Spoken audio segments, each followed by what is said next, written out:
అందరికీ హాయ్ అండి. నా పేరు Srilakshmi. Welcome to YouTube channel. కొంచెం గ్యాప్ వచ్చిందండి. అయితే ఈరోజు నాకెంతో ఇష్టమైన అన్నవరం సత్యనారాయణ స్వామి దగ్గరికి వచ్చానండి. అయితే చూడండి, ఇది ఎంట్రన్స్ అండి. దీని తర్వాత ఇంకోటి ఉంటుంది. అయితే చూడండి,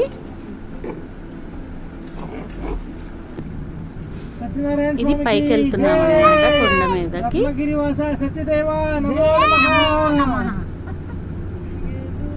ఇది ఎంట్రన్స్, కొండ మీదకి వెళ్తున్నాం అన్నమాట. చూడండి ఎంత బాగుంటుందో వ్యూ. చూసారా కొండ మీదకి వెళ్తున్నప్పుడు ఎంత బాగుందో. మనదేముంది, మన కారు డైరెక్ట్ ఇటు తీసుకొచ్చాడు. ఇప్పుడు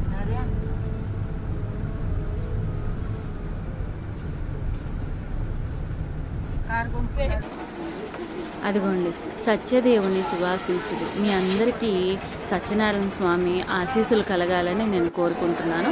నాతో పాటు మీరు కూడా దర్శనం చేసుకుంటారు అని అనుకుంటున్నాను. అయితే చూడండి, గోపురం ఎంత బాగుంది కదా, అందరూ దర్శనం చేసుకోండి. అయితే చూడండి, ఇటు చుట్టుపక్కల ఇక్కడ పక్కన రావి చెట్టు ఉంటుందండి. చూడండి, చూపిస్తాను మీకు. ఈ పైకి వెళ్ళంగానే పక్కన రావి చెట్టు ఉంటుందండి. దాని దర్శనం కూడా చేపిస్తాను మీ అందరి చేత.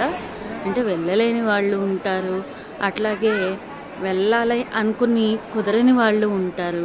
అందుకోసం ఈ ఆలోచన చేశానండి. కొంచెం అందరూ కూడా దర్శనం చేసుకుంటారు అనే ఉద్దేశంతో చేశాను. అయితే చూడండి ఎంత బాగుంటుందో. చుట్టుపక్కల కూడా చాలా బాగుంటుందండి. మా చెల్లి వాళ్ళ పిల్లలు అన్నమాట.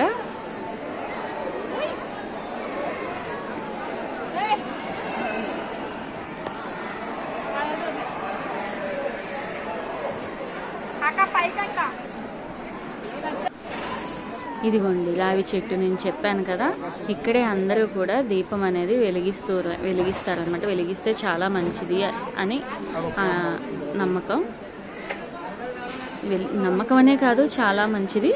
అయితే చూడండి, చుట్టుపక్కల ప్రాంగణం కూడా సత్యనారాయణ స్వామి ప్రాంగణం అంతా కూడా ఎంత బాగుందో చూడండి. అన్నవరం గుడి దగ్గర చాలా బాగుంటుంది. మేము వెళ్ళి చాలా ఆయన ఆశీస్సులు తీసుకున్నాము, ఆనందించాము. ఇదిగోండి గోదావరి బ్రిడ్జ్ కూడా మీకు చూపించాలని చూపిస్తున్నాను. వాటర్ కూడా చాలా బాగా ఉన్నాయండి. ఈ రోజుల్లో వర్షాలు ఉన్నాయి కాబట్టి చాలా బాగా ఉన్నాయి. అయితే ఇటుపక్క గోదావరి వాటర్ చూపిస్తున్నానండి. ఇదిగోండి మీ అందరికీ ప్రసాదం